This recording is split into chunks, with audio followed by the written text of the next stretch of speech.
Ժողովուրդ ջան, ուրեմն նախ ցանկանում եմ մեր կենսաթոշակառուներին շնորհավորել։ Այն 10,000 դրամը, որը որ երեք անոնսվեց որպես թոշակի բարձրացում, նրանց բոլորին շատ անհրաժեշտ է։ Անհրաժեշտ է, որովհետև մարդկանց զգալի մասը այդ 10,000 դրամը նույնիսկ դիտարկում է որպես մեծ հաջողություն, մեծ բարեմաղթություն։ Այս իմաստով ես նրանց բոլորին շնորհավորում եմ եւ բոլորին ասում եմ, որ սա ձեր հաղթանակն է։ Հավանաբար այս քաղաքական խմբակը, որը որ դեռևս ունի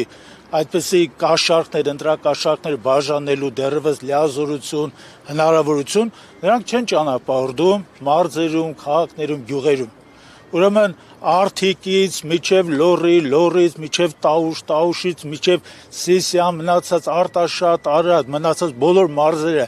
գնացել ենք։ Այս բոլոր մարզերում մենք ունենք մեր գրասենյակները, բոլոր մարզերը մեր գրասենյակներին կից գործում են տարիցների ակումբները եւ այս իմաստով ձեզ ասեմ մարդկանց հետ շփումը, մարդկանց զարկերակը, մարդկանց ամենուր հոգսերի հետ որ մենք ծանոթանում ենք, մենք հասկանում ենք, որ այս մարդիկ արժանեն ոչ թե 10,000-ների կամ 25-30 հազարների, այս մարդկանց սահմանադրական դա իրավունքն է եւ նրանք արժանեն ավելի բարձր գումարների։ Հիմա մի համեմատություն եմ ուզում անցկացնեմ, համեմատությունը դա մեր տարածաշրջանի երկրների եւ Հայաստանի թոշակառուի ստացած գումարների մեջ է։ Ուրեմն Ադրբեջանում ստանում են հայկական թոշակառուից ավել 2 անգամ բարձր թոշակ, Վրաստանում մոտավորապես 1.5 անգամ բարձր, Թուրքիայում ստանում են մոտավորապես 4.5 անգամ բարձր թոշակ։ Սա ինչ է նշանակում։ Սա նշանակում է, որ այս երկիրը մոռացել է թոշակառուին, մոռացել է այս երկիրը կառուցողին։ Հիմա մենք հրապարակում ենք, չէ՞, այս շենքերը, որ մենք տեսնում ենք, այս բոլոր շենքերը կառուցել են թոշակառուները։ Այս ճանապարհները կառուցել են թոշակառուները, մետրոն, ենթադրենք այս նույնիսկ այգիները, բոլորը կառուցել են թոշակառուները, եւ այս մարդիկ դուրս են մնացել պետական հոգացությունից։ Հիմա այդ 10,000 դրամի հետ կապված մի ցանկություն էլ կա ասելու, որ 10,000 դրամը, որը որ անոսվեց իբր թե օժանդակություն, սրա մասին կարելի ասել կառավարության բոլոր անդամները տեղյակ չէին։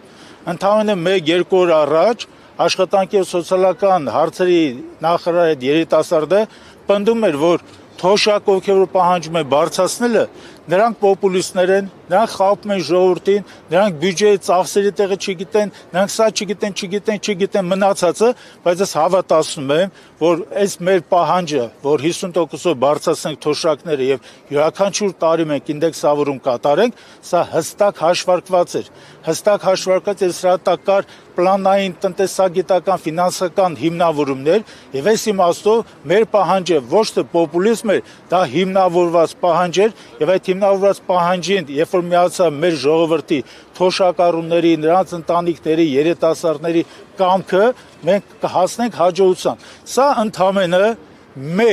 մեկ քայլ է դեպի մեր հաղթանակը։ Ես ձեզ ասում եմ եւ մեր թոշակառուներին հավաստիացնում եմ, որ ամռանը, երբ մենք իշխանության մաս կկազմենք, այդ 50%-անոց մեր նպատակը, որ մեր առջև դրած էր եւ ինդեքսավորումը, դա չի լինելու մեր համար վերջնական կետ։ Սոցիալական ծրագիր մենք ունենք մշակած 87 կետից բաղկացած եւ դա անընդհատ կետ առ կետ հանրայնացնում ենք եւ այդ սոցիալական ծրագիրը իր աշխատանքների ավարտին բերելու է ոչ թե 50%-անոց աճ, 100 եւ ավելի եւ դրան միասին սոցիալական բազմաթիվ արտոնություններ թոշակառուի իրավունքը այս երկրում պետք է լինի անվտանգ ապրել սոցիալական բավարարության մեջ եւ ապրել այն մտքով, որ ինքը ապրում է իր երազանքի երկրում։ Շնորհակալություն։ Եթե հարցեր կա, խնդրեմ։ Չնայած նրան, որ հարցը աշխատանքի եւ սոցիալական հարցերի նախարարության տիրույթում է, բայց ամեն դեպքում ինչպես փորձեցույց է տալիս շատ դեպքերում Նիկոլ Փաշինյանը փորձում է փառքը վերցնել իր վրա եւ առաջինը ինքը հայտարարել դրա մասին։ Նույնը եղավ եւ կենսաթոշակների դեպքում, ըստ նորմալ է դա։ Ես կարծում եմ, որ 10,000 դրամով ընտրակաշառք կամ փշրանք բաժանելը դա փառքի ճանապարհ չէ։ առաջինը, երկրորդը մենատիրության իշխանական այդ մարմաճը, որ որոշ մարդկանց մոտ կա, իհարկե ընդունելի չէ, որովհետև կառավարությունը դա պետական բյուջեի ծախսերի, եկամուտների հավաքագրման հիմնական օրգանն է եւ այդ հիմնական պետական լիազոր օրգանի ցանկացած լիազոր անձ, լիազոր անդամ պետք է իրականացնի իր աշխատանքային անձնագրի մեջ իրեն ներառված լիազորությունները։ Իհարկե, կա այստեղ առաջընկնելու նաև միտում, ես դրան ընդհանրապես ուշադրություն չեմ էլ դարձնում, կարևորը, որ թոշակառուն գոնե մայիս ամսից 10,000 դրամ ավելի գումար կստանա։ Սա է մեր համար կարևոր, թե չէ ով ասեց, ով չասեց, ես այդ խմբակի մեջ ոչ մեկին իրարից չեմ անջատում։ Կոմենտացիա, բայց իրենք ասում էին, որ սա ոչ թե ինչ-որ պահանջ էր, որին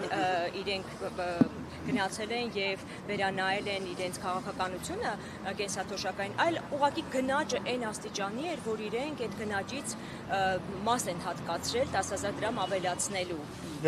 Գնաճի հետ կապված թեման ասեմ, գնաճը հստակ կարգավորվող process է եւ գնաճի կարգավորման այդ գործիքները գտնում են կառավարության ձեռքում։ Այլ բան է, որ ներկա կառավարությունը գնաճի մեղմելու, գնաճի հետևանքները մեղմելու համար աշխատանքներ, հիմնական աշխատանքներ, համակարգային աշխատանքներ, հանգույցներ պարզապես չի ձևավորել։ Այլ բան է, որ այդ գնաճը նույնիսկ որոշակի իմաստով ներկա կառավարությանը օգուտ է, որովհետև գնաճից ձևավորում են շրջանառությունները ավելի բարձր մակարդակի, եւ այդ ավելի բարձր մակարդակի շրջանառությունները հնարավորություն տալու պետական բյուջեի համար որոշակի եկամուտներ գեներացնել։ Իսկ դա եկամուտների բաշխումը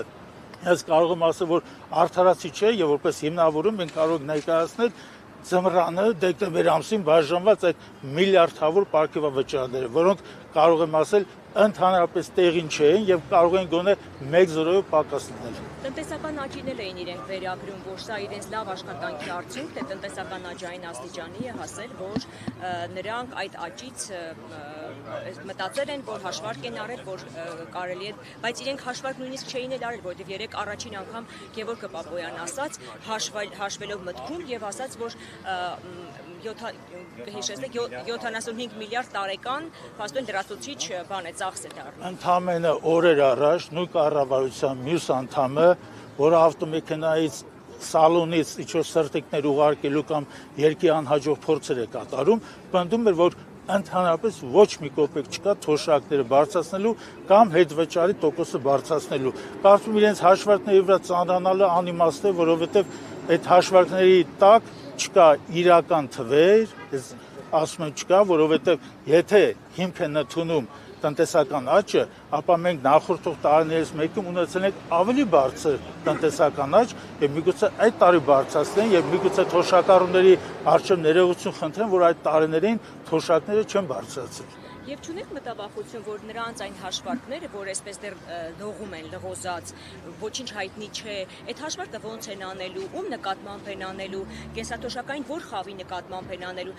մտավախություն չկա, որ ի վերջո սա էլ կդառնա ուղղակի պոպուլիստական մի քայլ, անունը կդնեն թոշակի բարձրացում, բայց իրականում կամ նվազ, շատ նվազ չափով, կամ այնքան որ նախընտրական, այսպես քարոզարշավի PR լինի։ Այդ թեմայի հետ կապված կարող եմ ասել, որ որոշումը, որ ապրիլի 1-ից պետք է մտնի ուժի մեջ, դա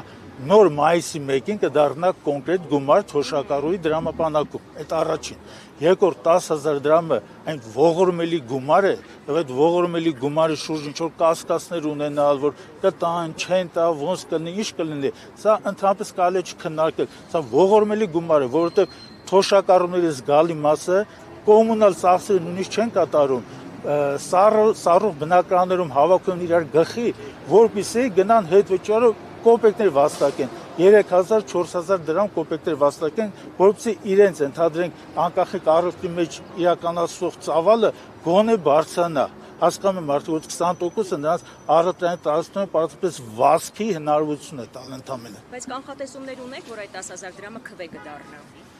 Իհարկե, ես նամակներ եմ ստանում, որական հարյուրավոր նամակներ եմ ստանում, ես